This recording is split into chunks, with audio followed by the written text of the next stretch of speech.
Very good morning to all. Myself Vinay Kumar Singh, Assistant Professor, School of Agricultural Sciences, Career Point University, Kota, Rajasthan. Today we will discuss our subject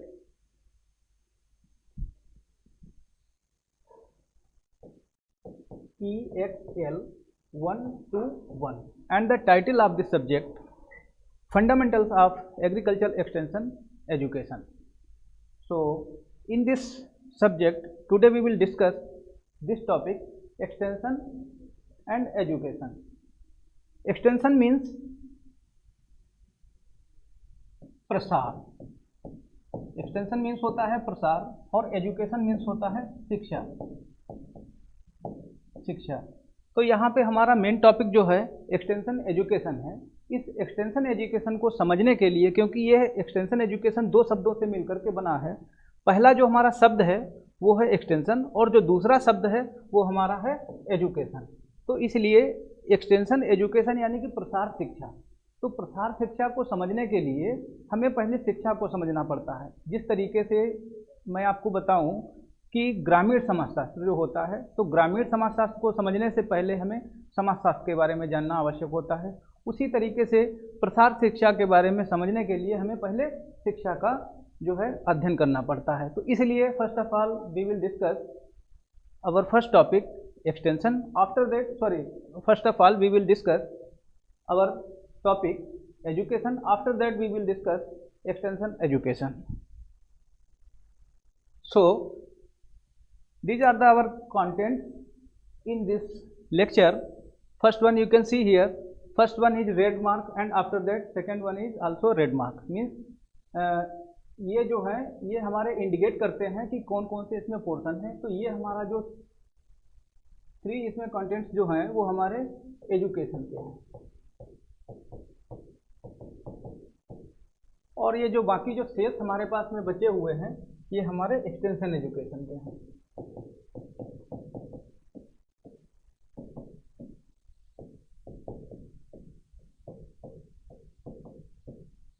तो यहाँ पे ये जो 3 हमारे जो point दिए गए हैं जो कि हम कंटेंट्स के नाम से जानते हैं, तो यहाँ पे पहला जो हमारा है वो हमारा है मीनिंग ऑफ एजुकेशन, मतलब शिक्षा की जो है इसका शिक्षा का क्या अर्थ होता है। उसके बाद में हम देखेंगे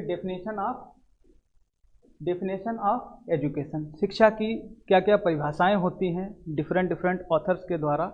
यहाँ पे हम डिस्कस करेंगे कौन कौन सी परिभाषाएं होती हैं। और जो तीसरा इसमें एजुकेशन पोर्शन में है हमारा टाइप्स ऑफ एजुकेशन, मतलब शिक्षा के कितने प्रकार होते हैं। तो ये हम एक्सटेंशन एजुकेशन को समझने से पहले हम इसके बारे में डिस्कस करेंगे। तो पहला है हमारा शिक्षा का अर्थ, दूसरा है हमारा शिक्षा की परिभाषाएं और तीसरा जो हमारा है वो है टाइप्स ऑफ एजुकेशन, मतलब शिक्षा के कितने प्रकार होते हैं। चलिए दूसरे हम अपने जो है पोर्शन में चलते हैं जो कि हमारा एक्सटेंशन एजुकेशन से है।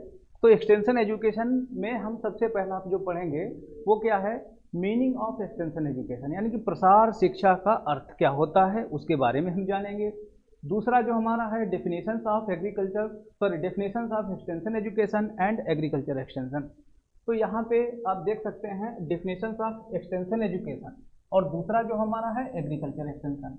तो ये जो हमारा है तो एक्सटेंशन एजुकेशन जो है वो हमारा होता है प्रसार शिक्षा, दूसरा हमारा है एग्रीकल्चरल एक्सटेंशन मतलब कृषि प्रसार शिक्षा।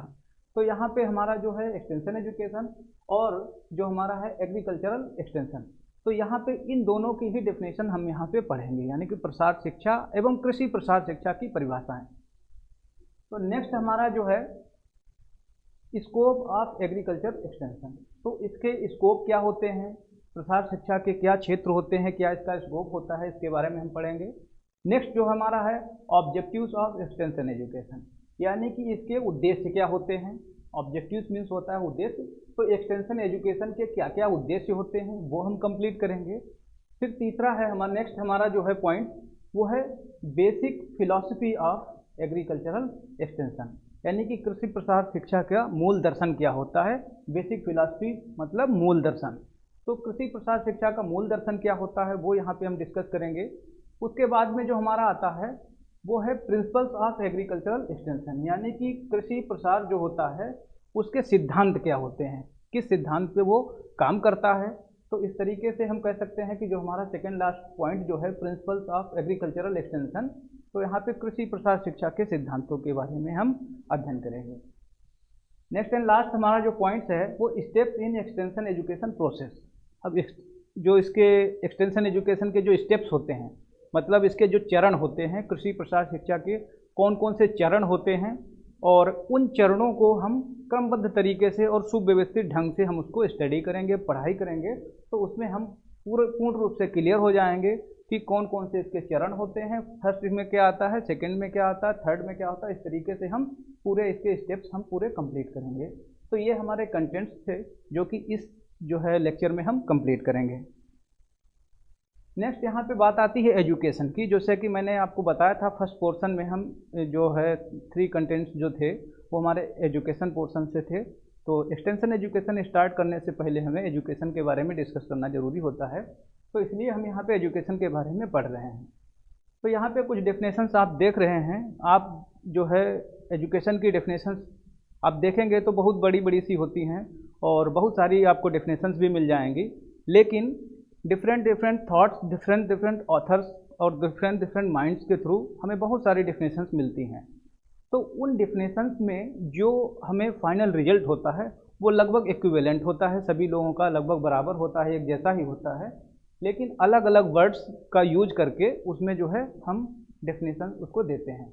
तो यहाँ पे जो हमने पॉइंट्स दिए हैं, जो 3 यहाँ पे डेफिनेशन आपको दिख रही हैं जो कि डिफरेंट ऑथर्स के द्वारा दी गई हैं, तो इसमें है all the definitions given here are very helpful in explaining education which has been given by various authors. यानी कि ये जो परिभाषाएं दी गई हैं ये कृषि के ये जो है हमारी शिक्षा के जो है शिक्षा की परिभाषा को काफ़ी हद तक समझाने में हमारी मदद कर सकती हैं, और जो कि विभिन्न प्रकार के जो है ऑथर्स के द्वारा इसको दिया गया है। तो पहला जो हमारा डेफिनेशन दिया है एजुकेशन का, तो इसमें आप देख सकते हैं education is the manifestation of the divine perfection that is already in man. यानी कि ये स्वामी विवेकानंद जी ने जो डेफिनेशन दी हुई है, स्वामी विवेकानंद जी ने जो डेफिनेशन दी हुई है, education is the manifestation of the divine perfection that is already in man. यानी कि मनुष्य के अंदर जो छिपी हुई प्रतिभाएं होती हैं, इस तरीके से समझ लीजिए, या फिर कह सकते हैं कि जो मनुष्य के अंदर पूर्णता जो विद्यमान होती है उसकी कुछ न कुछ विशेषताएं होती हैं, उन विशेषताओं को जागृत अवस्था में लाना ही हमारा शिक्षा कहलाती है। तो ये स्वामी विवेकानंद जी ने बोला था। दूसरा जो डेफिनेशन हमारा है वो education is nothing but satisfaction is soul. यानी कि जो शिक्षा है वह कुछ नहीं बल्कि आत्मा की संतुष्टि है। मीन्स सपोज दैट यहाँ पे कोई भी चीज़ डिस्कस की जाती है और कोई भी स्टूडेंट उससे अगर सेटिस्फाइड नहीं होता है तो दैट इज़ नॉट एजुकेशन, वो शिक्षा नहीं है। अगर कोई भी चीज़ यहाँ पे एक्सप्लेन की जाती है, कोई भी न्यूमेरिकल यहाँ पे एक्सप्लेन किया जाता है, उसके बारे में डिस्कस किया जाता है, अगर उसके बारे में हम जो है सेटिस्फाइड हो जाते हैं कि हम संतुष्ट हैं, हम इसको समझ गए हैं, तो दैट इज एजुकेशन। और जिस चीज़ को हमें समझाया जा रहा है बट हम उसको समझ नहीं पा रहे हैं तो वो हमारी शिक्षा नहीं कहला सकती। ये हमारे जो है जॉन एडम्स ने बोला था, इसी को ही रविंद्रनाथ टैगोर जी ने भी बोला था। तो यही वर्ड उनके भी थे, education is nothing but satisfaction is soul. शिक्षा कुछ नहीं बल्कि आत्मा की संतुष्टि है। लास्ट हमारी जो डेफिनेशन है वो plants are developed by cultivation and man by education. तो यहाँ पे जो एग्रीकल्चर का टॉपिक चल रहा है तो वो उससे ही संबंधित हमने यहाँ पे डेफिनेशन ली हुई है जो कि काफ़ी हद तक हमारे समझने में हमारी मदद करती है। तो ये जो डेफिनेशन है ये हमारी दी हुई है, plants are developed by cultivation and man by education. यानी कि शिक्षा के द्वारा मनुष्य विकसित किए जाते हैं और पौधे जो होते हैं वो खेती के द्वारा विकसित किए जाते हैं। तो एग्रीकल्चरिस्ट जितने भी स्टूडेंट होते हैं वो सभी अच्छी तरीके से जानते हैं कि हमारा जो कह सकते हैं पौधा होता है वो किस तरीके से हम ग्रो करते हैं। उसको इन्वायरमेंट से भी प्रोटेक्ट करना पड़ता है, इंसेक्ट पेस्ट से भी जो है प्रोटेक्ट करना पड़ता है, एक्सेट्रा जितनी भी हमारी जो है गतिविधियाँ होती हैं उसको उगाने के लिए, उसको मैच्योर अवस्था तक लाने के लिए, उन सभी को हम अपनाते हैं। तो वो दैट इज कॉल्ड कल्टीवेशन। और इसी तरीके से कह सकते हैं मैन बाय एजुकेशन, और जो मनुष्य होता है वो शिक्षा के द्वारा विकसित किया जाता है। तो ये हमारे है जॉन जैक और रोस्किन है, इन्होंने ये बोला था कि plants are developed by cultivation and man by education. Next जो हमारा है ये जो इसमें टाइप्स ऑफ एजुकेशन का जो पोर्शन है, तो इसमें हम समझेंगे कि इसके जो प्रकार होते हैं, शिक्षा के जो प्रकार होते हैं, वो भी विभिन्न ऑथर्स के द्वारा अलग अलग तरीके से एक्सप्लेन किया गया है। तो ये जो हमने यहाँ पे इसका जो क्लासिफिकेशन लिया है, तो यहाँ पे 3 तरीके का होता है। Number 1 formal education, number 2 informal education, और तीसरा जो है वो है नॉन फॉर्मल एजुकेशन। तो फॉर्मल एजुकेशन जो होता है, जिसको कहते हैं औपचारिक शिक्षा, औपचारिक शिक्षा। दूसरा जो हमारा है, इसको कह सकते हैं अनौपचारिक शिक्षा,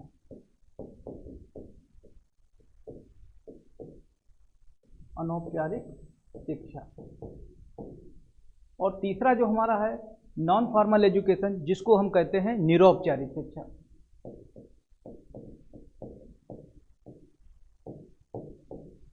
निरौपचारिक शिक्षा। तो ये टोटल हमारा 3 प्रकार के होते हैं, औपचारिक शिक्षा, अनौपचारिक शिक्षा और निरौपचारिक शिक्षा। यहाँ पे हमारा है फॉर्मल एजुकेशन, इनफॉर्मल एजुकेशन और नॉन फॉर्मल एजुकेशन। तो फॉर्मल, इनफॉर्मल और नॉन फॉर्मल, ये टोटली हमारे 3 प्रकार के होते हैं। तो यहाँ पे फॉर्मल एजुकेशन क्या होता है, यानी कि औपचारिक शिक्षा क्या होती है। औपचारिक शिक्षा वो होती है जो क्लासरूम के अंदर दी जाती है। इसमें अध्ययन करने वाले जितने भी शिक्षार्थी होते हैं वो लगभग सभी समान आयु के होते हैं। सभी इसमें आने वाले जितने भी शिक्षार्थी होते हैं, सभी लोगों का एक निश्चित पाठ्यक्रम होता है। उसी पाठ्यक्रम के अनुरूप वो पढ़ाई करते हैं। पढ़ाई करने के उपरांत उनके एग्ज़ाम्स कंडक्ट कराए जाते हैं, उनकी परीक्षाएं आयोजित की जाती हैं। परीक्षाएं आयोजित करने के बाद में उसमें क्या होता है कि उनको रिजल्ट उनको दिया जाता है कि आप किस श्रेणी से रहे हैं। फिर उसी के अनुरूप उनको जो है प्रमाण पत्र वितरित किए जाते हैं। तो ये हमारा होता है फॉर्मल एजुकेशन। इसको हम कह सकते हैं क्लासरूम एजुकेशन, यानी कि ऐसी शिक्षा पद्धति जो क्लास के अंदर, यानी कि जो कक्षा के अंदर दी जाती हो, वो हमारा फॉर्मल एजुकेशन कहलाता है। दूसरा जो हमारा है इनफॉर्मल एजुकेशन। इनफॉर्मल एजुकेशन मतलब क्या होता है, ये एक ऐसी शिक्षा प्रणाली होती है जो कि कह सकते हैं ये एक शिक्षा प्रणाली ऐसी है जो स्कूल की शिक्षा के बाहर की एक शिक्षा प्रणाली, मतलब जहाँ पर कह सकते हैं कि स्कूल से बाहर की एक शिक्षा प्रणाली है, out of school system of education. तो ये जो है इनफॉर्मल एजुकेशन, ये ऐसी शिक्षा है जो स्कूलों से बाहर जो है ग्रामीण लोगों को, किसानों को, मजदूरों को जो प्रदान की जाती है, वो इनफॉर्मल एजुकेशन कहलाती है। तो इनफॉर्मल एजुकेशन ये जैसे कि अभी मैंने डिस्कस किया था कि ये स्कूल के बाहर की शिक्षा प्रणाली है, out of school system of education है। तो इसमें कह सकते हैं कि ऐसी शिक्षा प्रणाली जो बाहर होती हो, नंबर 1 क्योंकि ये क्लासरूम में नहीं होती है, ये स्कूलों से बाहर की शिक्षा प्रणाली है। दूसरी चीज़, इसमें जितने भी शिक्षार्थी होते हैं, जितने भी इसमें भाग लेते हैं, वो सब क्या होते हैं, वो सभी जो है कह सकते हैं कि विपरीत कह सकते हैं या कह सकते हैं असामान्य आयु के होते हैं। कोई बालक भी इसमें पार्टिसिपेट कर सकता है, कोई इसमें वयस्क भी कर सकता है, युवा भी कर सकता है, स्त्री भी कर सकती हैं, पुरुष भी कर सकते हैं, वृद्ध भी कर सकते हैं, एक्सेट्रा। मतलब कह सकते हैं कि इसमें सभी लोगों के लिए होता है, ये ओपन टू ऑल होता है, सभी लोगों के लिए होता है। दूसरी चीज़, इसमें कोई भी पाठ्यक्रम नहीं होता है। वो अपने घरेलू समस्याओं से लेकर के खेत खलियान और मतलब कह सकते हैं कि अपनी कृषि से संबंधित कोई भी अगर पूछताछ करनी होती है तो वो वहाँ पे अपना क्वेश्चन पुटअप कर सकते हैं और उसका निराकरण भी वहीं पे पा सकते हैं। दूसरी चीज़ इसमें कह सकते हैं कि ये अपने समाज, यानी कि जो ग्रामीण समाज होता है या अपने क्षेत्र में होते हैं या अपनी कम्युनिटी जो उनका समुदाय होता है, उसकी भी समस्याएं वहाँ पे वो उठा सकते हैं। इसमें कोई भी निश्चित पाठ्यक्रम नहीं होता है। जो लास्ट हमारा है नॉन फॉर्मल एजुकेशन। तो नॉन फॉर्मल एजुकेशन में क्या होता है, ये हमारा होता है निरौपचारिक शिक्षा। मतलब ये इसमें भी नहीं आता है, जो इसमें भी नहीं आता हो वो हमारा कह सकते हैं निरौपचारिक शिक्षा कहलाता है, इनफॉर्मल एजुकेशन। अब इनफॉर्मल एजुकेशन में क्या होता है, नॉन फॉर्मल एजुकेशन में क्या होता है, तो नॉन फॉर्मल एजुकेशन वो होता है जैसे कि डिस्टेंस एजुकेशन, दूरस्थ शिक्षा जिसको कह सकते हैं। इसमें जो शिक्षार्थी होते हैं वो अपनी सुविधा अनुसार अपने जो है पाठ्यक्रम को चुनते हैं और उसके ऊपर जो है अपना अध्ययन करते हैं। तो उसमें कह सकते हैं ये निरौपचारिक शिक्षा होती है। तो इस तरीके से हमने पूरा यहाँ पे डिस्कस किया है, फॉर्मल एजुकेशन क्या होता है, इनफॉर्मल एजुकेशन क्या होता है और नॉन फॉर्मल एजुकेशन क्या होता है। फॉर्मल एजुकेशन को औपचारिक शिक्षा कहते हैं, इनफॉर्मल एजुकेशन को अनौपचारिक शिक्षा कहते हैं और नॉन फॉर्मल एजुकेशन को हम निरौपचारिक शिक्षा कहते हैं। चलिए नेक्स्ट स्लाइड में चलते हैं। तो नेक्स्ट स्लाइड में यहाँ पे अब एक्सटेंशन का पोर्शन आ गया है, क्योंकि जो हमने स्टार्टिंग में कंटेंट्स बताए थे तो 3 कंटेंट्स थे जो कि हमें काफ़ी हेल्पफुल रहे हैं हमारी एजुकेशन को अंडरस्टैंडिंग के लिए। अब हमारा यहाँ से पार्ट स्टार्ट होता है एक्सटेंशन का। तो एक्सटेंशन में क्या है कि आप यहाँ पे देख सकते हैं कि यहाँ पे फर्स्ट कंटेंट जो हमारा एक्सटेंशन में दिया गया है वो हमारा है मीनिंग ऑफ एक्सटेंशन, यानी कि प्रसार का अर्थ। अब प्रसार का अर्थ क्या है, तो यहाँ पे दिया गया है the word extension is derived from Latin root. आप देख सकते हैं यहाँ पे लैटिन रूट, यानी कि ये जो है प्रसार जो शब्द है, एक्सटेंशन जो शब्द है वो हमारे लैटिन भाषा से लिया गया है। लैटिन भाषा के किन शब्दों से बना है ये, तो फर्स्ट हमारा है ईएक्स, आप देख सकते हैं ईएक्स, और दूसरा जो हमारा शब्द है वो है टेंसियो, you can see here. First one है हमारा ईएक्स और दूसरा है हमारा टेंसियो। तो ईएक्स मतलब क्या होता है, आउट। ईएक्स मतलब हो गया आउट एंड टेंसियो मीन्स होता है स्ट्रेचिंग।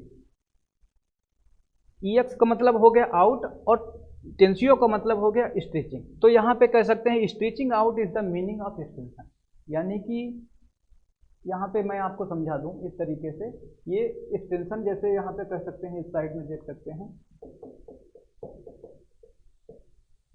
एक्सटेंशन है वो 2 शब्दों से मिलकर बना है, ईएक्स और दूसरा है हमारा टेंसियो।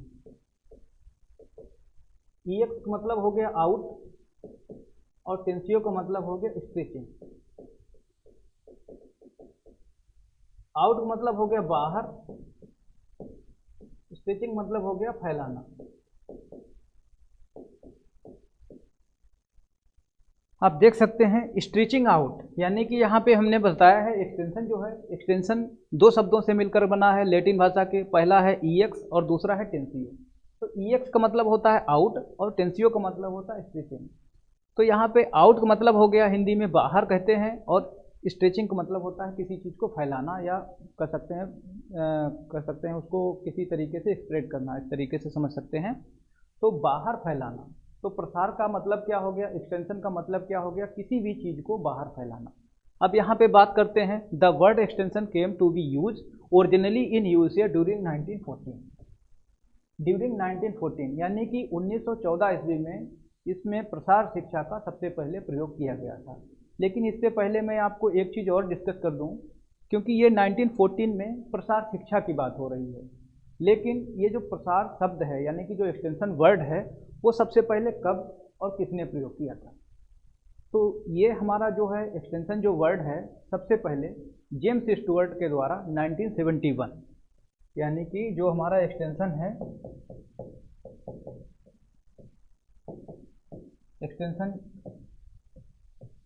एक्सटेंशन वर्ड जो है वो हमारा 1871 ईस्वी में सबसे पहले जेम्स स्टुअर्ट के द्वारा प्रयोग किया गया था।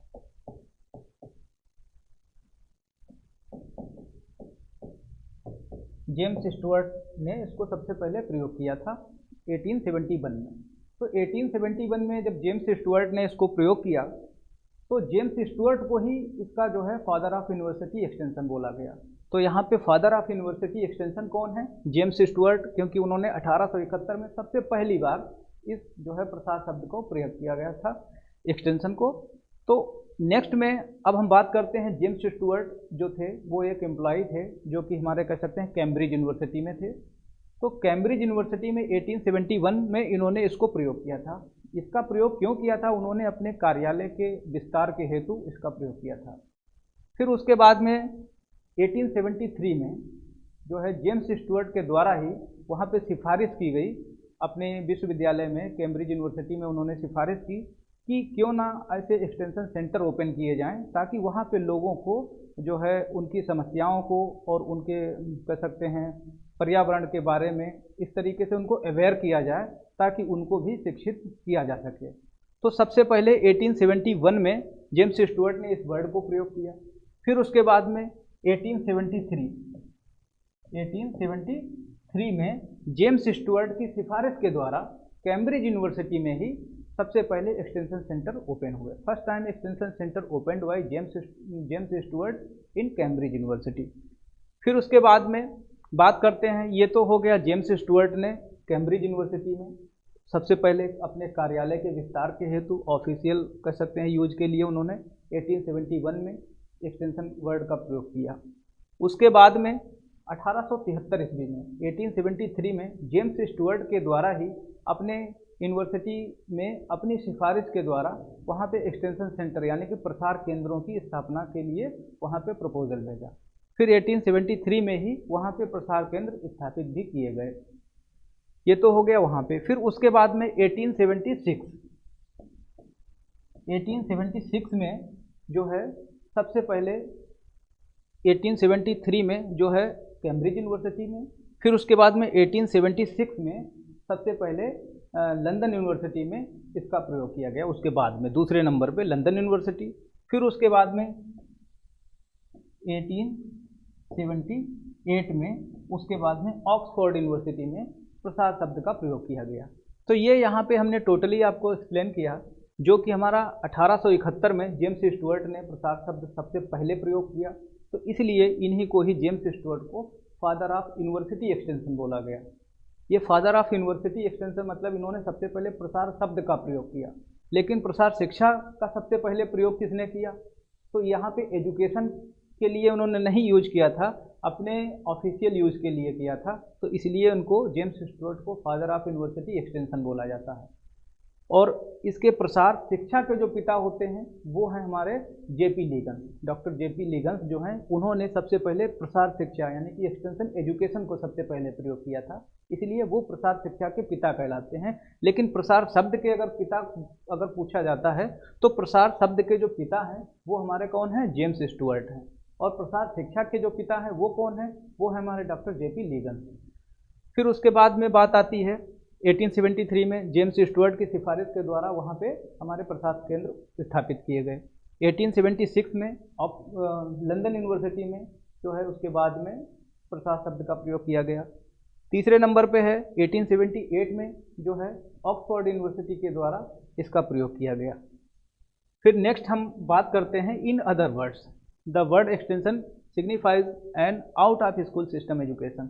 जैसे कि मैंने बताया था कि out of school system of education, ये प्रसार जो होता है ये एक स्कूल के बाहर की एक शिक्षा प्रणाली है। मतलब जो मैंने अभी लास्ट में बताया था इनफॉर्मल एजुकेशन में, औपचारिक शिक्षा में, तो ये हमारा एक्सटेंशन एजुकेशन जो होता है वो इनफॉर्मल एजुकेशन के अंतर्गत आता है, जिसको कह सकते हैं अनौपचारिक शिक्षा। तो वही यहाँ पे बताया है, ये प्रसार शिक्षा किस तरीके की शिक्षा है। ये स्कूल के बाहर की एक शिक्षा प्रणाली है जिसमें क्या होता है, लोगों को जो है उनके बेसिक कॉन्सेप्ट जो होते हैं उनको पूरा करने के लिए, या कह सकते हैं जो हमारे किसान लोग होते हैं, जो हमारे ग्रामीण लोग होते हैं, उनकी जीवन स्तर को सुधारने के लिए, उनके क्रियाकलापों को इम्प्रूव करने के लिए इस शिक्षा का प्रयोग किया जाता है। नेक्स्ट में हम बात करें तो यहाँ पे डेफिनेशंस के बारे में बोला गया है। तो डेफिनेशंस में क्या होता है कि जैसे कि मैंने एजुकेशन वाले पोर्शन में मैंने आपको बताया था कि जो भी हमारी डेफिनेशंस होती हैं वो विभिन्न ऑथर्स के द्वारा यानी कि लेखकों के द्वारा अलग अलग तरीके से अपने अपने मतों के प्रयोग के आधार पर अलग अलग अपने शब्दों का प्रयोग करते हैं और अपनी डेफिनेशन देते हैं। लेकिन उस डेफिनेशन का जो मीनिंग होता है या कह सकते हैं जो उसका सेंस होता है वो लगभग इक्विवेलेंट होता है, एक जैसा एक बराबर ही होता है। तो वही है यहाँ पे डेफिनेशन ऑफ एक्सटेंशन एजुकेशन के बारे में बोला गया है। प्रसार शिक्षा की परिभाषा यहाँ पे बताया गया है। तो प्रसार शिक्षा क्या है? Extension is an out of school system of education, जैसे कि मैंने पीछे बताया था। ये स्कूल के बाहर की एक शिक्षा प्रणाली होती है in which adult and young people learn by doing. तो यहाँ पे क्या है कि in which adult and young people learn by doing. तो यहाँ पे क्या है, प्रसार शिक्षा क्या है, वो एक स्कूल के बाहर की एक शिक्षा प्रणाली है। उसमें युवा और कह सकते हैं जो हमारे कह सकते हैं कि वयस्क लोग जो होते हैं वो उसमें इस शिक्षा के द्वारा सीखते हैं।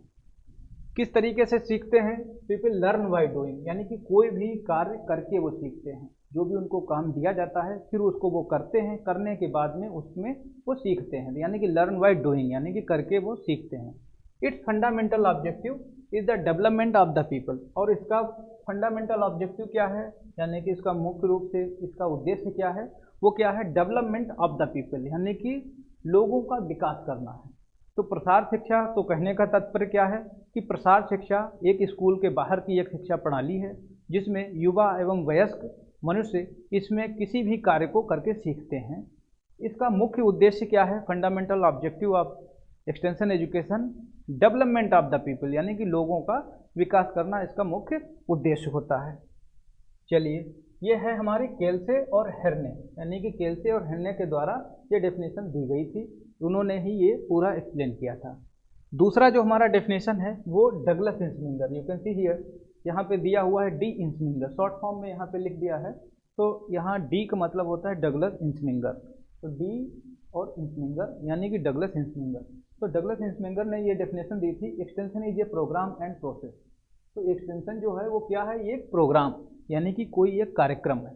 दूसरा है प्रोसेस, यानी कि प्रसार जो है एक कार्यक्रम है और एक प्रक्रिया है। प्रोग्राम का मतलब होता है कार्यक्रम,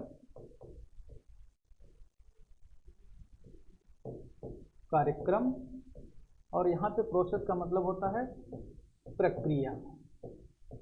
तो प्रसार क्या है, प्रसार एक प्रकार का कार्यक्रम है और एक प्रक्रिया है जो कि helping village people to help themselves, लोगों की मदद की जाती है ताकि वो खुद की मदद कर सकें।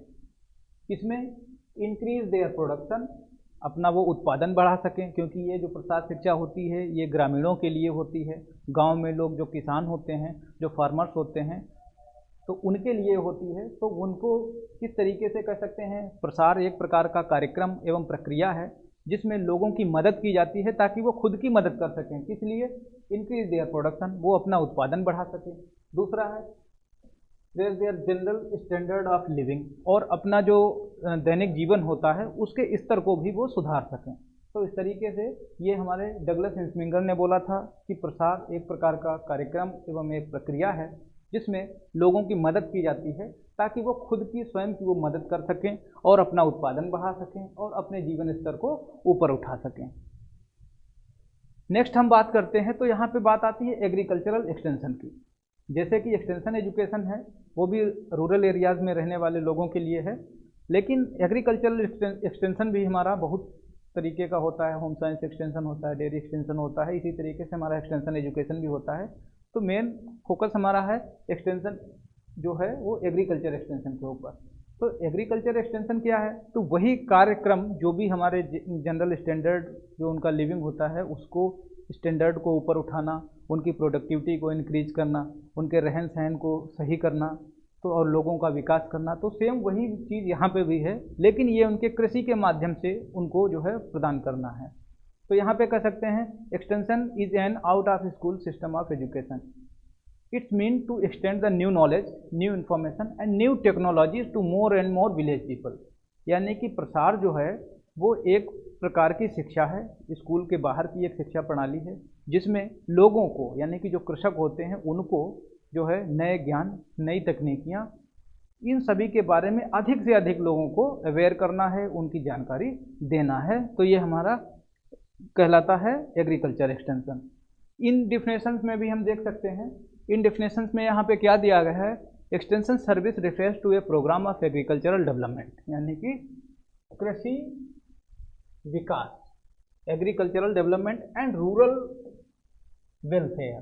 तो इस तरीके से कह सकते हैं कि ऐसे कार्यक्रम, ऐसे प्रसार कार्यक्रम जो कि हमारे कृषि को कह सकते हैं कृषि के उत्थान के लिए हमारे लिए हेल्पफुल होते हैं, या कह सकते हैं कि हमारे जो कृषक बंधु होते हैं उनके जीवन शैली को सुधारने के लिए जो भी कार्य किए जाते हैं वो इसमें आते हैं।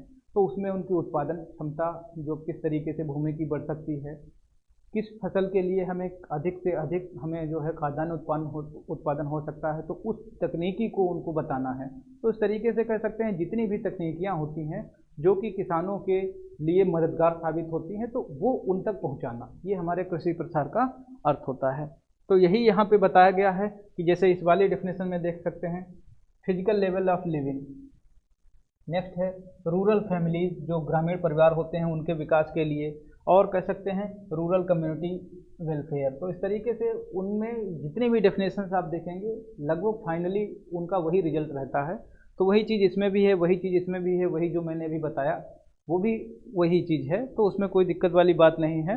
जितनी भी हमारी एग्रीकल्चर की डेफिनेशन है या किसी भी सब्जेक्ट की डेफिनेशन है, तो जितने भी आप डेफिनेशन पढ़ेंगे वर्ड्स अलग अलग मिलेंगे, लेकिन उनका जो मीनिंग है, उनका जो सेंस है, वो लगभग सभी का एक बराबर होता है। नेक्स्ट हम बात करते हैं, तो यहाँ पे है स्कोप ऑफ एग्रीकल्चर एक्सटेंशन। अब स्कोप की बात करें हम, इसके क्या क्षेत्र होते हैं, कृषि प्रसार के क्या क्षेत्र होते हैं, तो यहाँ पे आप देख सकते हैं केल्से एंड हेर्ने। तो केल्से एंड हेर्ने जो कि स्पेशलिस्ट है थे, उन्होंने 1967 में इन जो है 9 एरियाज यानी कि 9 क्षेत्रों में इसका अध्ययन करके उसको प्रतिपादित किया कि हाँ 9 क्षेत्रों के माध्यम से इसके कह सकते हैं जो हमारे ये होते हैं स्कोप होता है एग्रीकल्चर एक्सटेंशन का, तो वो हम 9 क्षेत्रों के माध्यम से हम सीख सकते हैं। तो यहाँ पे 9 क्षेत्र उन्होंने यहाँ पे एक्सप्लेन किए हैं, काफ़ी अच्छी तरीके से बताया है। तो यहाँ पे बताया गया है तो स्कोप ऑफ एग्रीकल्चर एक्सटेंशन, तो फर्स्ट इसमें पॉइंट है इफिशियंसी इन एग्रीकल्चरल प्रोडक्शन। तो इफिशियंसी इन एग्रीकल्चरल प्रोडक्शन मतलब कह सकते हैं कि कृषि उत्पादन में दक्षता लाना। इफिशियंसी इन एग्रीकल्चरल प्रोडक्शन, कृषि जो उत्पादन होता है उसमें दक्षता लाना।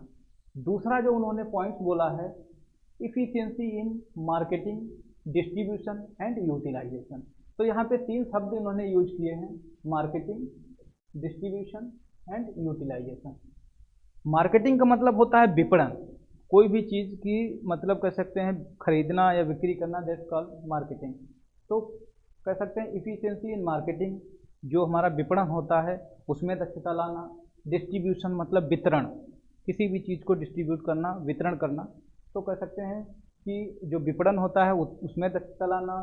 और उसके बाद में आता है कह सकते हैं डिस्ट्रीब्यूशन मतलब वितरण, वितरण में दक्षता लाना। एंड यूटिलाइजेशन मतलब उसका उपयोग करने में भी दक्षता लाना।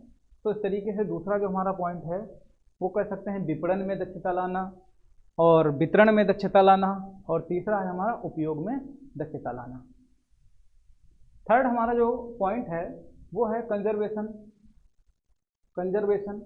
Development and use of natural resources, यानी कि जो भी सामान्य कह सकते हैं हमारे नेचुरल जो रिसोर्सेज होते हैं, नेचुरल रिसोर्सेज होते हैं, उनका किस तरीके से हम डेवलपमेंट कर सकते हैं, उनको किस तरीके से हम संरक्षित रख सकते हैं और उनका किस तरीके से हम प्रयोग कर सकते हैं।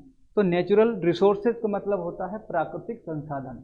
तो जो भी हमारे पास में प्राकृतिक संसाधन उपलब्ध हैं, तो उनका किस तरीके से हम जो है कह सकते हैं कि उनको हम बचा सकते हैं, किस तरीके से उनका हम उत्पादन कर सकते हैं और किस तरीके से हम उनको जो है प्रयोग कर सकते हैं।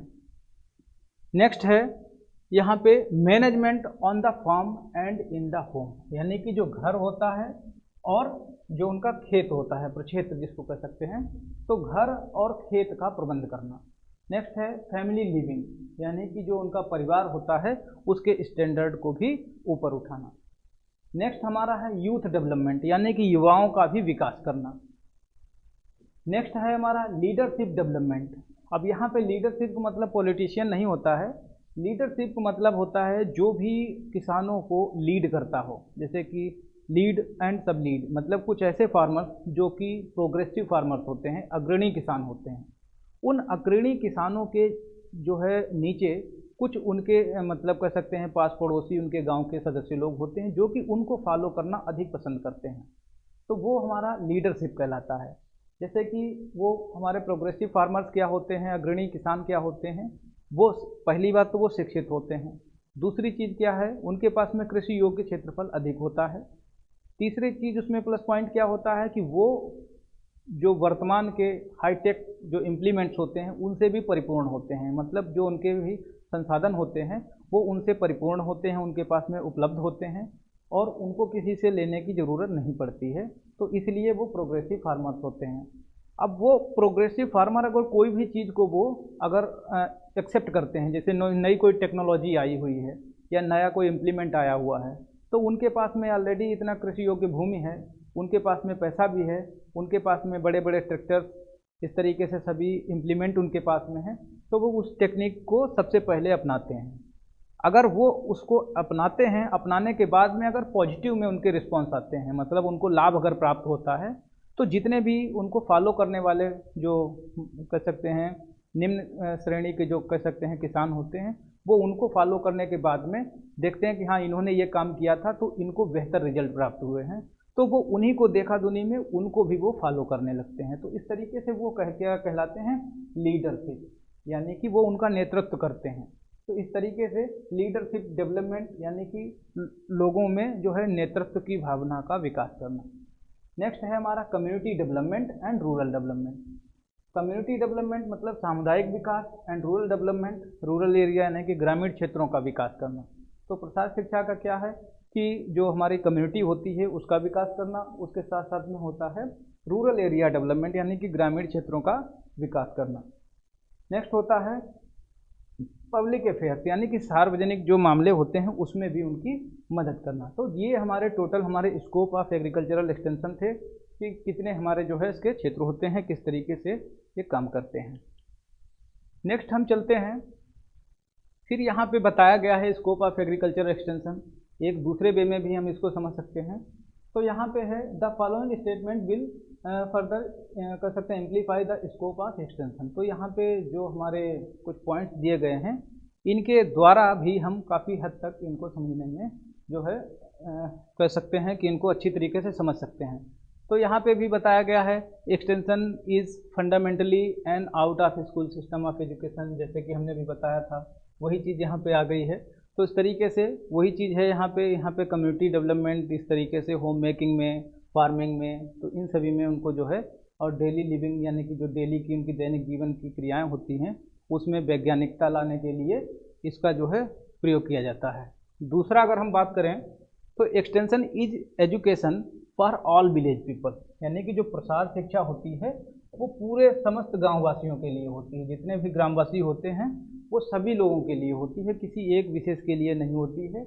इसमें स्त्री पुरुष जो होते हैं, वृद्ध युवा जो भी होते हैं सभी लोग इसमें इन्वॉल्व होते हैं, सभी को उसका लाभ मिलता है।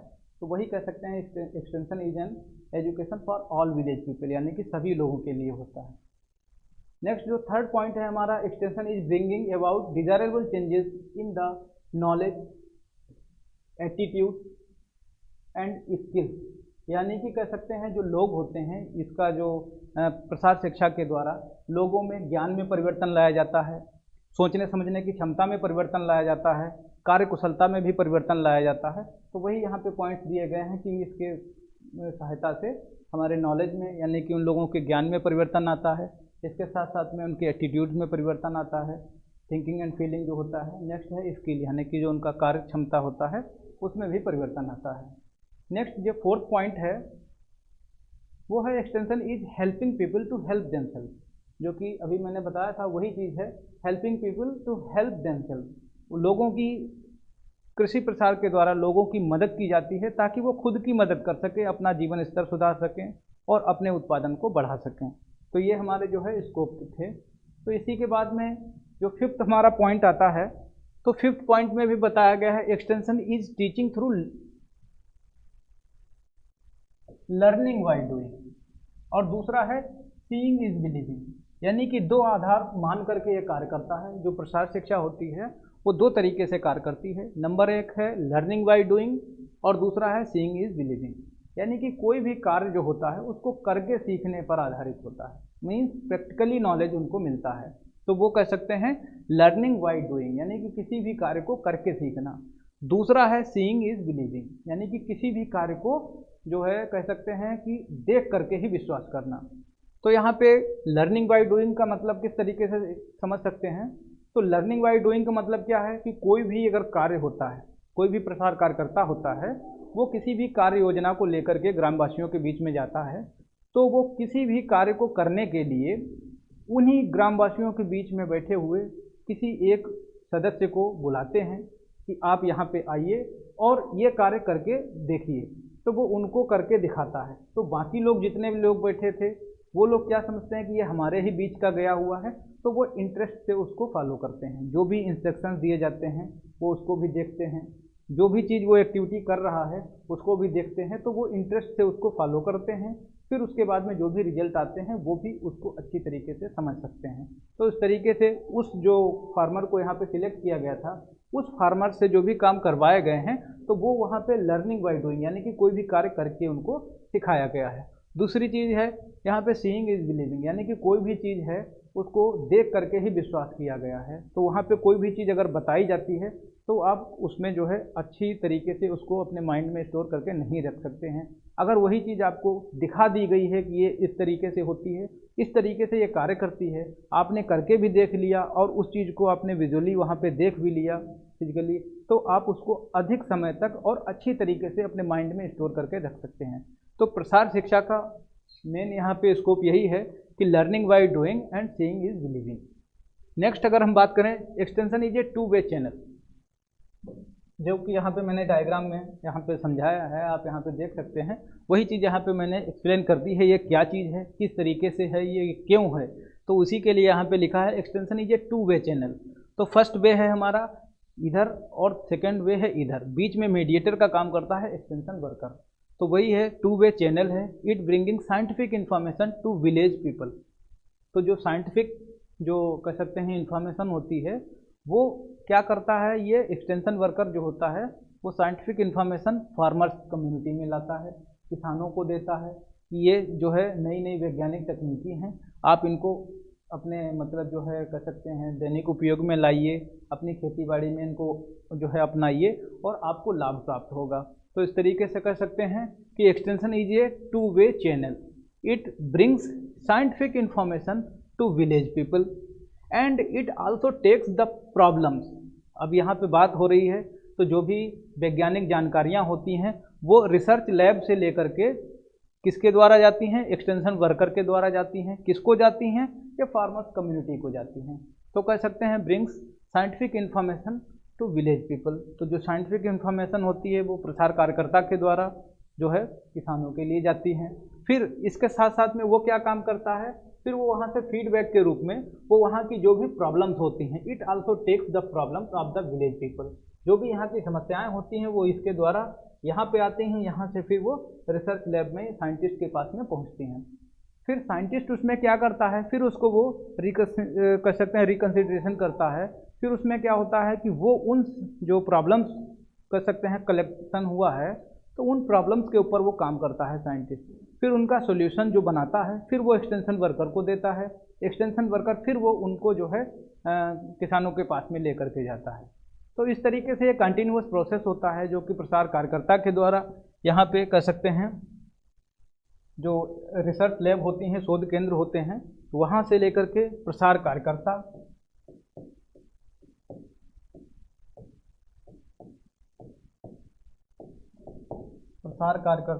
और यहाँ पे समझ लीजिए किसान।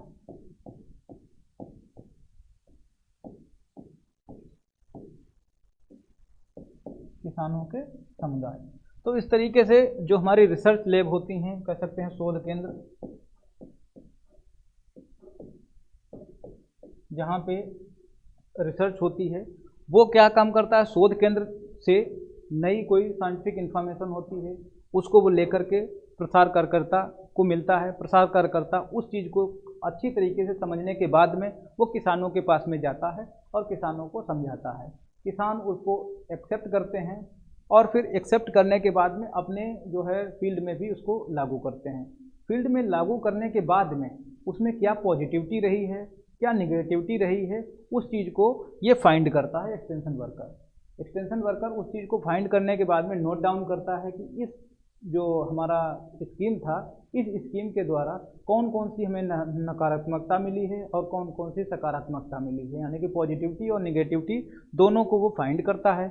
और फिर उसमें जो निगेटिविटी रहती हैं तो वो किस कारण से रही हैं उस चीज़ के उसका रीज़न ढूंढता है, और जो पॉजिटिविटी रही है तो क्यों रही है पॉजिटिविटी, उस चीज़ को वो देखता है। ये निगेटिविटी और पॉजिटिविटी यानी कि सकारात्मकता और नकारात्मकता को वो क्यों देखता है, क्योंकि अगर जो पॉजिटिविटी है किस कारण से रही है तो वो अगले प्रोग्राम में, अगले गांव में जब भी जाएगा तो वो उसी चीज़ को कंटिन्यू करेगा, क्योंकि वो कह सकते हैं सकारात्मकता में थे, तो इसलिए पॉजिटिविटी वाले को फिर से फॉलो करते हैं।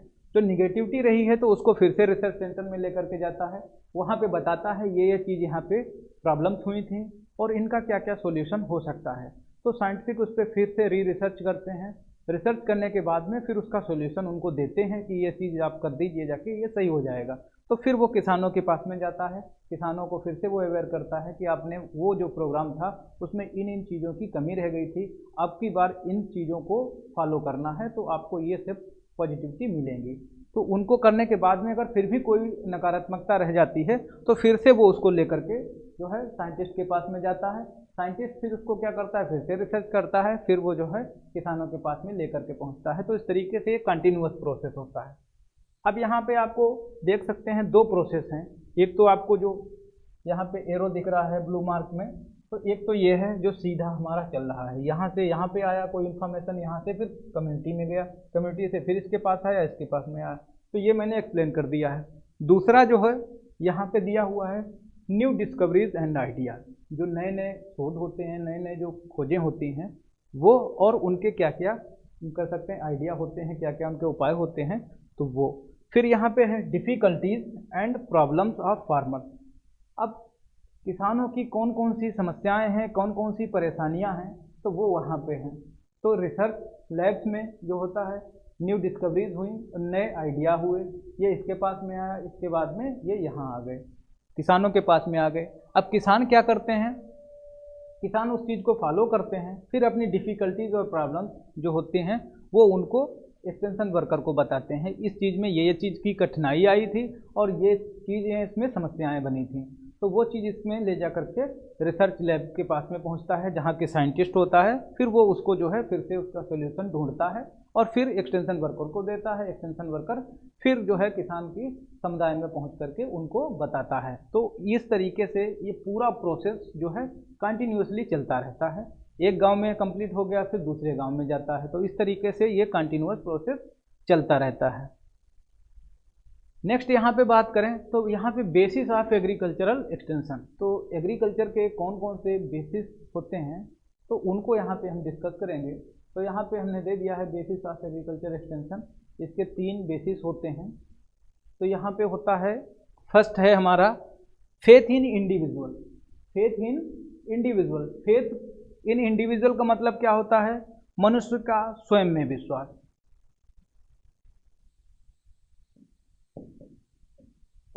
स्वयं में विश्वास। दूसरा है फेथ इन डेमोक्रेसी, मतलब प्रजातंत्र में विश्वास। प्रजातंत्र में विश्वास, प्रजातंत्र में विश्वास हो गया। फिर उसके बाद में आता है faith in science and technology, यानी कि मनुष्य का विज्ञान एवं जो है तकनीकियों में विश्वास। तो यहाँ पे कह सकते हैं विज्ञान एवं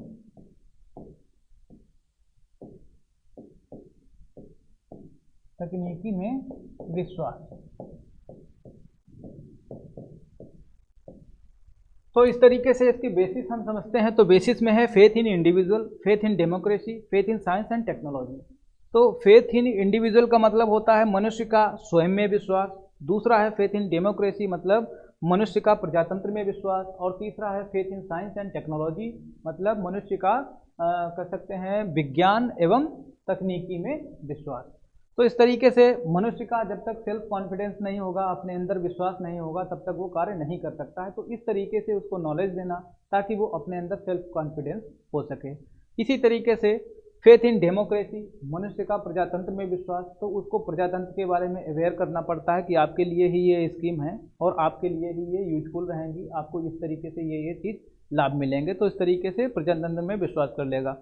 नेक्स्ट है विज्ञान एवं तकनीकी में विश्वास। अब आज के दौर में सभी जो है चीज़ें वैज्ञानिक हैं और वैज्ञानिकता कण कण में जो है विद्यमान है।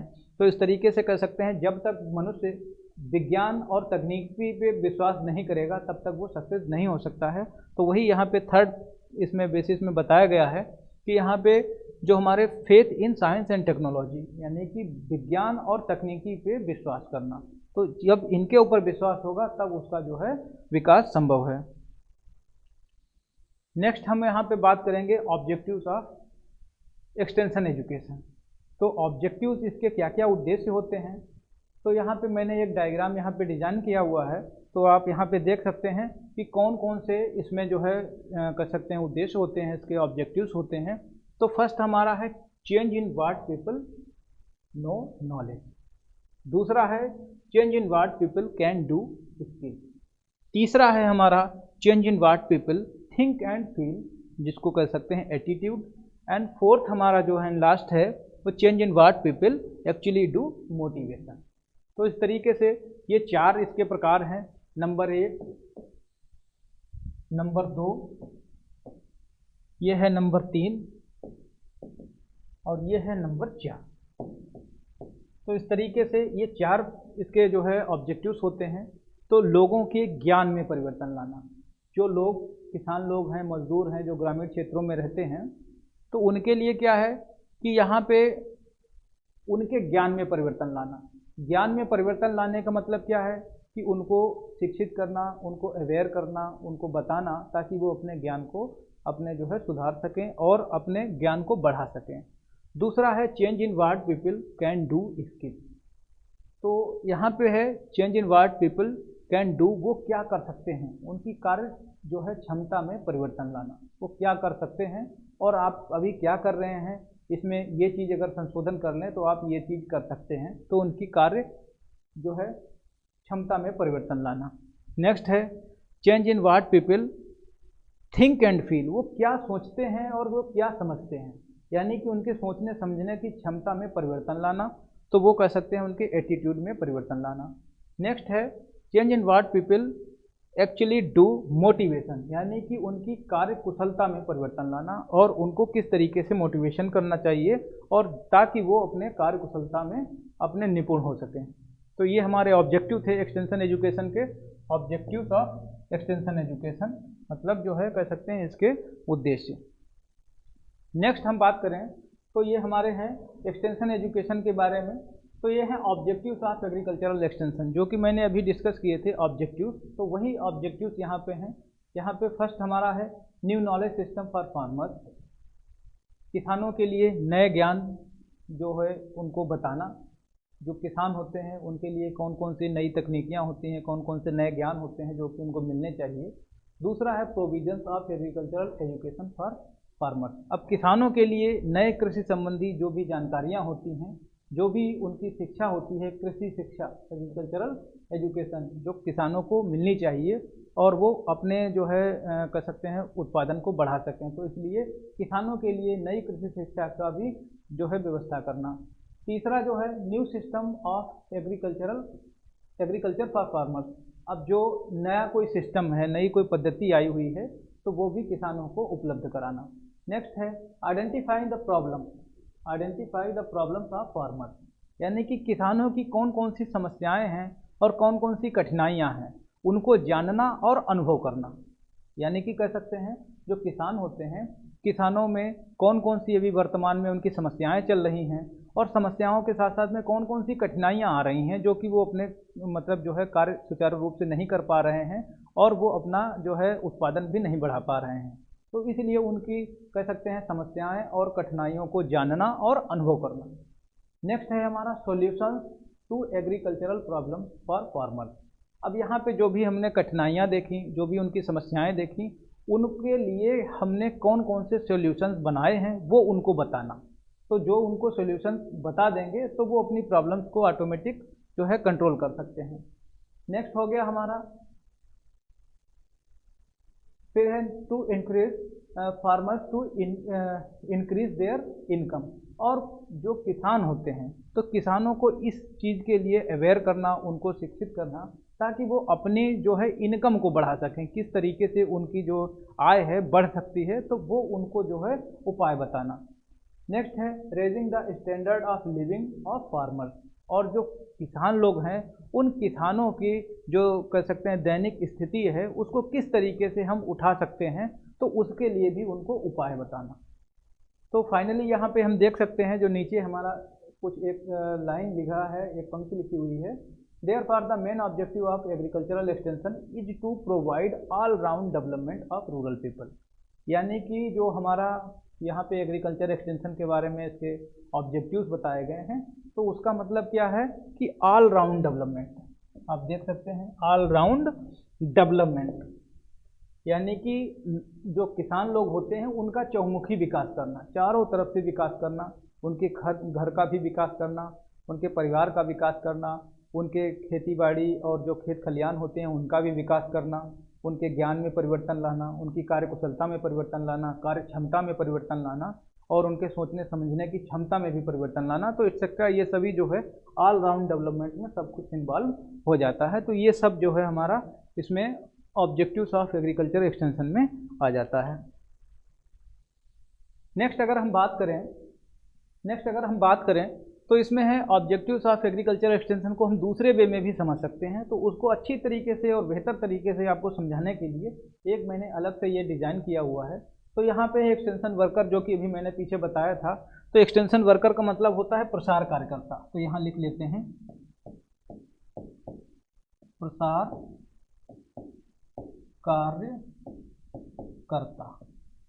प्रसार कार्यकर्ता। दूसरा जो हमारा है ये हो गया है नेता, जो ग्रामीण नेतृत्व करते हैं, किसानों का नेतृत्व करते हैं, वो लीडर होते हैं। नेक्स्ट है वुमेन, मतलब जो होता है कह सकते हैं। नेक्स्ट है घर। यहाँ पे क्या है, यहाँ भी नेता आ जाएगा। यहाँ पे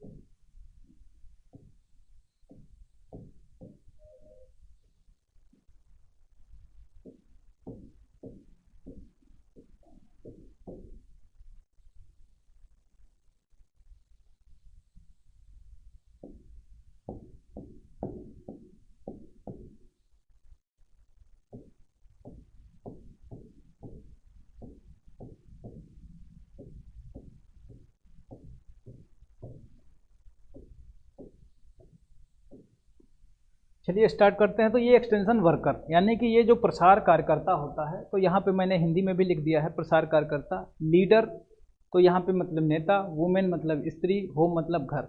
इसी तरीके से इस वाले में क्लासिफिकेशन में देखते हैं तो यहाँ पे लीडर मतलब हो गया नेता, मैन मतलब हो गया मनुष्य, और एग्रीकल्चरल फील्ड मतलब हो गया खेत हमारे। नेक्स्ट है यहाँ पे लीडर मतलब नेता, मैन मतलब मनुष्य, और कम्युनिटी मतलब समुदाय।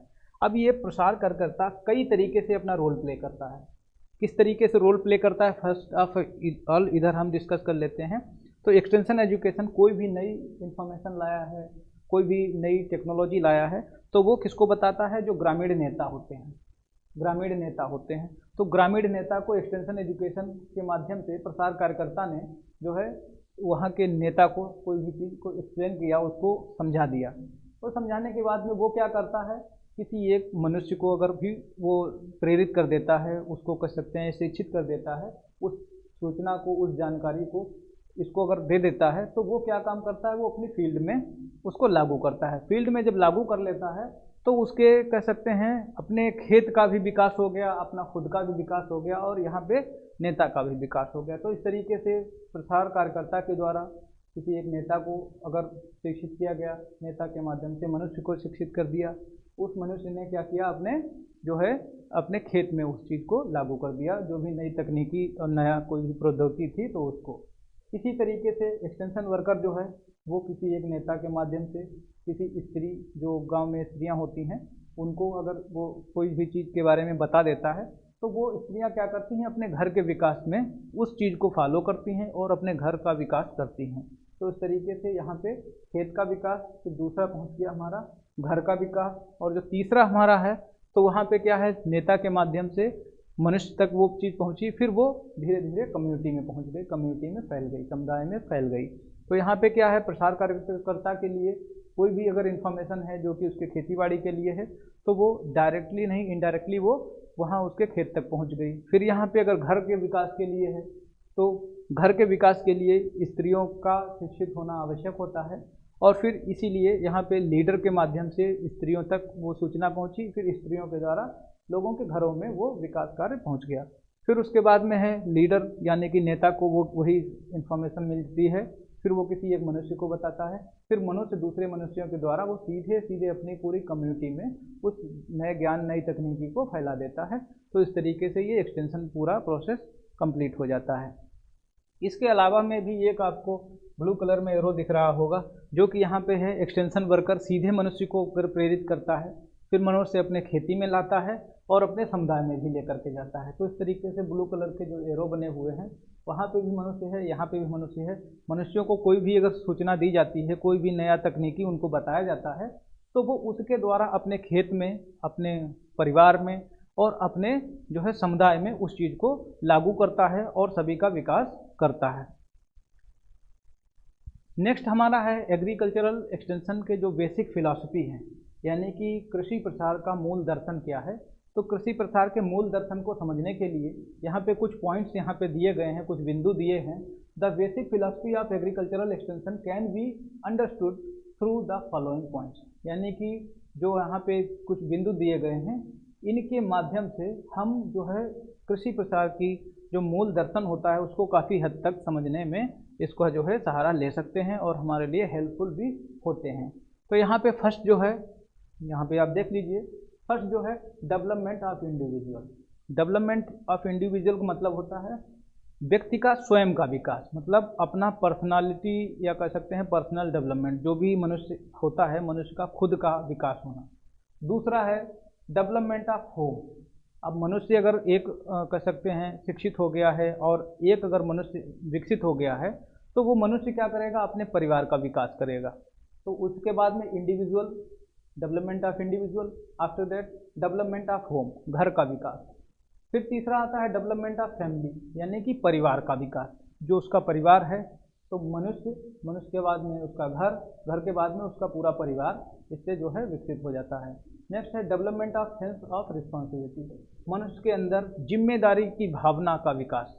तो इसमें कह सकते हैं इसका आधार होता है मनुष्य का खुद का मतलब जो है विकास करना, मनुष्य के घर का विकास करना, मनुष्य के परिवार का विकास करना। फोर्थ जो पॉइंट है वो हमारा है मनुष्य के अंदर जिम्मेदारी की भावना का विकास करना। और हमारा नेक्स्ट जो है development of resources and leadership, जो गांव में कह सकते हैं संसाधन होते हैं उनका विकास करना, और उसके साथ साथ में लीडरशिप यानी कि कह सकते हैं नेतृत्व का भी विकास करना, जो वहाँ पे संसाधन हैं उनका विकास करना और नेतृत्व का भी विकास करना। नेक्स्ट है टीचिंग सिस्टम फॉर लीडर्स। अब जो वहाँ पे ये नेतृत्व हैं, जो लोग नेतृत्व करते हैं, लीडर्स जो होते हैं, उनके लिए शिक्षण की भी व्यवस्था करना, क्योंकि जो विलेज होता है उस विलेज में काफ़ी सारी पॉपुलेशंस भी होती हैं। उन पॉपुलेशंस को हम डीपली एक्सप्लेन नहीं कर सकते हैं, उनको अच्छी तरीके से नहीं समझा सकते हैं। इसीलिए हमें लीडर्स को ही पहले उनको जो है ट्रेन करना पड़ता है, लीडर को ही उसके बारे में अंडरस्टैंड करना पड़ता है। फिर लीडर ही उनको जा कर के अपने वे में अपने जो है ग्रामवासियों को एक्सप्लेन करते हैं। फिर जो होता है वो योजना धीरे धीरे आगे बढ़ जाती है। तो इस तरीके से धीरे धीरे सभी लोग उससे मोटिवेटेड होते हैं। तो यहाँ पे क्या है कि जो नेता होते हैं, नेतृत्व का विकास किया जाता है। फिर जो चुने हुए नेता लोग होते हैं, जो लीडर्स होते हैं गांव में, जो कह सकते हैं अग्रणी किसान होते हैं, प्रोग्रेसिव फार्मर्स होते हैं, उनके लिए शिक्षण जो होती है उसकी शिक्षण की व्यवस्था करनी पड़ती है। नेक्स्ट है कह सकते हैं taking care cultural life of people, यानी कि जो उनकी सांस्कृतिक जीवन होता है उस सांस्कृतिक जीवन को ध्यान में रख करके कार्यक्रम बनाए जाते हैं। जो भी उनके सांस्कृतिक जीवन होते हैं उसको ध्यान में रख करके ये कार्य किए जाते हैं। नेक्स्ट है एक्ट एज ट्रूथ, यानी कि सत्य को आधार मानकर कार्य करना। कोई भी अगर कार्य होता है तो उसमें सत्य को आधार मानकर वो कार्य किया जाता है, तभी वो सक्सेस हो सकता है। नेक्स्ट अगर हम बात करें तो प्रिंसिपल्स ऑफ एग्रीकल्चरल एक्सटेंशन। तो यहाँ पे प्रिंसिपल्स ऑफ एग्रीकल्चरल एक्सटेंशन मतलब क्या होता है, जो हमारे कृषि प्रसार होता है, कृषि प्रसार के क्या क्या सिद्धांत होते हैं। तो इस वाले स्लाइड में हम समझेंगे कृषि प्रसार के क्या सिद्धांत हैं। तो यहाँ पे मैंने दिया है the following points are helpful in explaining the principles of agricultural extension, यानी कि कृषि प्रसार के सिद्धांतों को समझने में ये निम्न बिंदु हमारी बहुत ही मदद कर सकते हैं। तो पहला है programme should be developed in relation to present situation, यानी कि प्रेजेंट सिचुएशन जो ऐसे कोई भी कार्य हो, जो भी हमारा प्रसार कार्य है, उस कार्य को करने के लिए हमें एक कार्यक्रम योजना बनानी पड़ती है। वो कार्यक्रम योजना बनाने से पहले हमें कुछ बातों का ध्यान रखना पड़ता है, जो कि यहाँ पे हमने मेंशन किए हुए हैं। तो इसमें पहला जो दिया है programme should be developed in in relation to present situation. जिस गांव में भी वो प्रसार कार्य करना है उस गांव में वर्तमान स्थिति क्या है। अब बात आती है वर्तमान स्थिति की, मतलब वहाँ पे क्या क्या संसाधन उपलब्ध हैं, कौन कौन से रिसोर्सेज वहाँ पे होने चाहिए लेकिन है नहीं। तो इस चीज़ को ध्यान में रख करके ही प्रसार कार्य बनाने चाहिए। सपोज दैट कोई भी प्रसार कार्यकर्ता उस गांव में पहुंचता है और वहाँ पे पैडी क्रॉप के लिए वो स्कीम लेकर के आया कि आपको ये धान की फसल करनी है, चावल की फसल करनी है, और इसके लिए आपको इतना इतना जो है सब्सिडी मिलेगा, आपको सीड भी गवर्नमेंट की तरफ से मिल जाएगा। लेकिन क्या वहाँ पे ध्यान देने वाली बात तो ये है कि क्या वहाँ पे जो संसाधन है वो हैं, सिंचाई योग्य जल है कि नहीं है, या फिर जो हमारा पैडी क्रॉप है उस पैडी क्रॉप के अनुरूप वहाँ पे सॉयल अवेलेबिलिटी है या नहीं है, इन्वायरमेंट अवेलेबल है या नहीं है। तो इस तरीके से ये सबका जितने भी हमने पॉइंट्स बताए हैं ये सभी वहाँ के कारक होते हैं जो कि हम समझ सकते हैं कि क्या ये हैं या नहीं है। तो वहाँ पे कह सकते हैं प्रेजेंट सिचुएशन क्या है, वर्तमान की स्थिति क्या है, कौन कौन से संसाधन हैं उपलब्ध और कौन कौन से संसाधन की ज़रूरत पड़ेगी। तो इन सभी को ध्यान में रखते हुए ये प्रसार कार्य बनाने चाहिए। तो ये हमारा कंप्लीट हो गया। दूसरा है हमारा programme should be based on the felt needs of the people.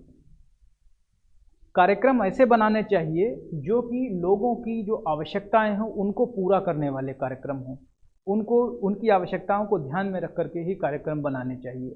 अब जैसे सपोज दैट जो किसान होते हैं, किसानों की जो है कह सकते हैं कि उनकी आवश्यकताएं क्या हैं, उन आवश्यकताओं के अनुरूप ना होकर के उनके अलावा में अगर हम कोई प्रोग्राम बनाते हैं तो वो किसान उसमें रुचि नहीं लेंगे। क्यों नहीं रुचि लेंगे? क्योंकि वो उनकी जो कह सकते हैं प्रॉब्लम्स हैं उनको भी सॉर्ट आउट नहीं कर रहा है, जो भी इनकी रिक्वायरमेंट्स हैं उनको भी वो फुलफिल नहीं कर रहा है। तो इसलिए वो उसमें इंटरेस्ट ही नहीं रखेंगे और आपका प्रोग्राम जो है वो भी आपका फ्लॉप हो जाएगा। तो इसलिए कह सकते हैं कि programme should be based on the felt needs of the people. लोगों की आवश्यकताओं के अनुरूप ही वो आपके जो है प्रोग्राम बनाने चाहिए। नेक्स्ट है programme should be as per interest of the people, यानी कि जो ग्रामीण लोग होते हैं उन ग्रामीणों की रुचि के अनुरूप ही कार्यक्रम होना चाहिए। अब सपोज दैट आपने कोई प्रोग्राम बना दिया है, कोई कार्यक्रम योजना आपने बना ली, उस कार्यक्रम योजना बनाने के बाद में आपने फोर्सली उनको दे दिया कि आपको ये काम करना है, आपको इस तरीके से करना है, कोई ज़रूरत है तो हमसे पूछ लीजिएगा, आप ये काम करके लाइए। तो वो उनके ऊपर फोर्सली डाल दिया गया है, उसमें उनका इंटरेस्ट नहीं है। तो इंटरेस्ट नहीं है तो वो क्या करेंगे, जब इंटरेस्ट से जो कार्य किया जाता है वो सुव्यवस्थित तरीके से और अच्छी और बेहतर तरीके से वो कार्य किया जाता है। और अगर फोर्सली उनके ऊपर अगर लाद दिया गया है तो वो उसको काम को वो नहीं कर पाएंगे। तो इसलिए क्या है कि जो भी हम कार्यक्रम योजना बना रहे हैं तो वो लोगों की रुचि के अनुसार हो, यानी कि उनकी इंटरेस्ट के अकॉर्डिंग हो। नेक्स्ट है programme should B for all family member. ऐसा कार्यक्रम हम बनाएं या ऐसा कार्यक्रम हम तैयार करें, कार्यक्रम योजना तैयार करें जिसमें परिवार के सभी लोग उसमें सम्मिलित हो सकें, मीन्स सभी लोगों का वहाँ पे विकास हो सके। अब ऐसा प्रोग्राम ना बनाएं जिसमें किसी विशेष प्रकार के व्यक्ति का ही विकास हो, बाकी लोगों का विकास ना हो। तो इसमें क्या होगा कि जिसका विकास होगा वो तो प्रसन्न हो जाएगा, लेकिन जो लोग भी इनसे जो है कह सकते हैं वंचित रह जाएंगे तो वो क्या होगा, वो लोग उसमें अगली बार जब भी आप प्रोग्राम लेकर के आएंगे तो उसमें वो इंटरेस्ट नहीं दिखाएंगे। तो कहने का तात्पर्य ये है कि programme should B for all family member, यानी कि परिवार के समस्त सदस्यों के लिए होना चाहिए और सभी लोगों के लिए वो हेल्पफुल होना चाहिए और उनके जो भी कह सकते हैं कि लाभ होते हैं वो सभी के लिए एक बराबर मिलने चाहिए। नेक्स्ट है programme should develop rural leadership. अब जो ऐसा कार्यक्रम है उसमें जो ग्रामीण नेतृत्व है उसको भी इन्वॉल्वमेंट होना चाहिए। तो इसमें क्या है कि रूरल जो लीडरशिप होता है, रूरल लीडरशिप जो कि अभी मैंने डिस्कस किया था कि कह सकते हैं कि ग्रामीण नेतृत्व। तो ग्रामीण नेतृत्व का मतलब होता है कि कोई भी मनुष्य जो उनके बीच से ही निकल के आया हो, तो कोई भी एक्सटेंशन वर्कर, कोई बाहरी पर्सन वहाँ पे जाता है तो ग्रामीण लोग उसके ऊपर इतना जल्दी बिलीव नहीं करते हैं। तो इसलिए क्या होता है कि रूरल लीडरशिप में उन्हीं के बीच का ही, उन्हीं के घर परिवार का ही, उन्हीं के गांव का ही किसी एक सदस्य को हम चुनते हैं। उस सदस्य को पूर्ण रूप से उसको बारे में बताते हैं हमारा क्या प्रोग्राम है और किस तरीके से ये कार्य चलेगा और इसमें क्या क्या आपको लाभ मिलेंगे, आपको क्या क्या चीज़ करना पड़ेगा। तो इसलिए पूरी जो है उनको कार्य योजना समझा देते हैं, फिर उन्हीं के द्वारा उसी कार्य को करके ऑन द स्पॉट वहाँ पे दिखवाते हैं। तो जब उन्हीं के बीच का ही कोई सदस्य आकर के उस कार्य को करता है, तो उसमें क्या होता है कि जब वो उस कार्य को करता है तो बाकी जो भी उनके गांव के सदस्य होते हैं वो सभी लोग उसको अपनी जो है रुचि के अनुसार उनको देखते हैं और इंटरेस्ट के थ्रू उसको फॉलो करते हैं। जैसे ही वो फॉलो करते हैं तो उसमें क्या लाभ हुए, क्या हानियां हुई, वो भी बेहतर तरीके से उनको समझ में आ जाती हैं और अगले बार उसको भी वो अपने आप ही फॉलो कर लेते हैं, उनको बताने की आवश्यकता नहीं पड़ती है। तो इसीलिए यहाँ पे जो लीडरशिप होता है, रूरल लीडरशिप, उसका भी इन्वॉल्वमेंट होना जरूरी होता है। तो उनको भी इसमें जो है ऐसे प्रोग्राम बनाए जिसमें उनका इन्वॉल्वमेंट हो। नेक्स्ट है programme should be based on learning by doing, यानी कि जो मैंने भी पीछे डिस्कस किया था वही है यहाँ पे। लर्निंग बाय डूइंग मतलब क्या है, किसी भी कार्य को करके सिखाना, किसी भी कार्य को करके सीखना।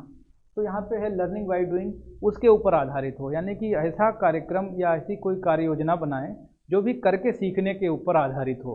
तो वो यहाँ पे प्रैक्टिकली नॉलेज के ऊपर हो ताकि बेहतर तरीके से वो लोग उसको समझ सकें, क्या इसके लाभ हैं उसको भी अच्छी तरीके से जान सकें, तभी हमारा ये प्रोग्राम सक्सेसफुल हो सकता है। नेक्स्ट है हमारा programme should be based on easy to hard, यानी कि कोई भी काम होता है वो जो है इजी टू हार्ड होना चाहिए, मतलब सरलता से जटिलता पर आधारित होना चाहिए। सरलता का मतलब क्या है कि जैसे कि कोई सब्जेक्ट होता है, उस सब्जेक्ट में बहुत सारे कह सकते हैं कि हमारे कह सकते हैं कि जो हमारे चैप्टर्स होते हैं वो उसमें डिवाइड कर दिया जाता है, फिर चैप्टर्स के बाद में हम उसमें कंटेंट्स में डिवाइड कर लेते हैं ताकि इजी टू इजी उसमें धीरे धीरे हम पढ़ सकें। तो वही है यहाँ पे इजी टू हार्ड। जैसे कि मतलब कह सकते हैं कोई सीढ़ी होती है, सीढ़ी में फर्स्ट स्टेप, फिर सेकंड स्टेप, फिर थर्ड स्टेप, फिर फोर्थ स्टेप, फिर जाके लास्ट स्टेप में पहुँचते हैं। उसी तरीके से इजी टू हार्ड होना चाहिए। पहले सबसे जो सरल चीज़ें होती हैं उसको बताएं, उसके बाद में उससे थोड़ा कठिन बताएं, फिर उससे कठिन बताएं, फिर उससे कठिन बताएं, फिर पूरा जो है प्रोग्राम उनको समझाएं। तो ये होता है इजी टू हार्ड, तभी हो सकता है। अगर हम स्टार्टिंग में ही कौन कौन सी इसमें कठिनाइयाँ हैं वही उनको बता देंगे तो वो क्या करेंगे, इसमें इग्नोर इसको कर देंगे हमारे प्रोग्राम को और उसमें इंटरेस्ट नहीं दिखाएंगे और हमारा प्रोग्राम जो है वो फ्लॉप हो जाएगा। तो कहने का तात्पर्य क्या है, ये हमारा जो कार्यक्रम है वो करके सीखने के ऊपर आधारित हो और दूसरी चीज़ वो सरलता से जटिलता के ऊपर आधारित हो। नेक्स्ट यहाँ पे बात आती है steps in extension education. Steps in extension education का मतलब क्या होता है, जो हमारे कह सकते हैं प्रसार शिक्षा होती है उसके लिए कौन कौन से चरण होते हैं। तो प्रसार शिक्षा के चरण जो है यहाँ पे 5 तरीके के आपको यहाँ पे दिख रहे होंगे, आप देख सकते हैं। तो ये हमारे प्रसार शिक्षा के चरण हैं। तो वही यहाँ पे step in extension education process. तो इन स्टेप्स के द्वारा ही कोई भी प्रसार कार्य सक्सेसफुल होता है। अब इन स्टेप्स में क्या होता है, चलिए मैं यहाँ पे आपको बताता हूँ।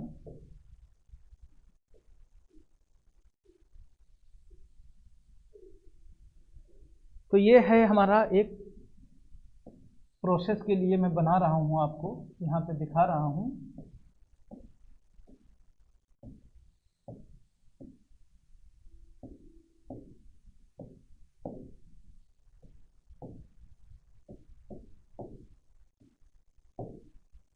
तो फर्स्ट है यहाँ पे हमारा study of situation. Study of situation का मतलब होता है परिस्थिति का अध्ययन करना।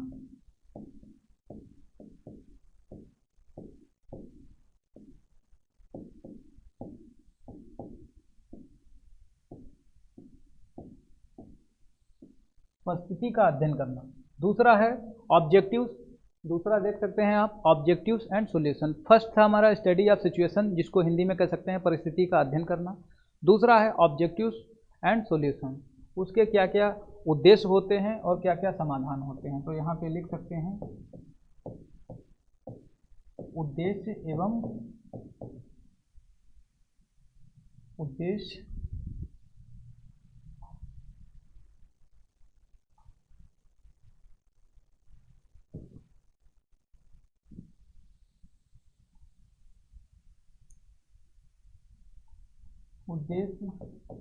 एवं समाधान।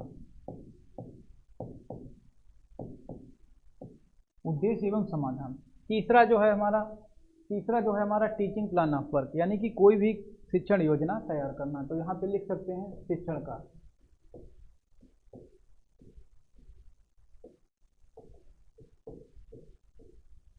चौथा जो हमारा है इवेल्युएशन, मतलब होता है मूल्यांकन करना, तो यहाँ पे लिख लेते हैं मूल्यांकन।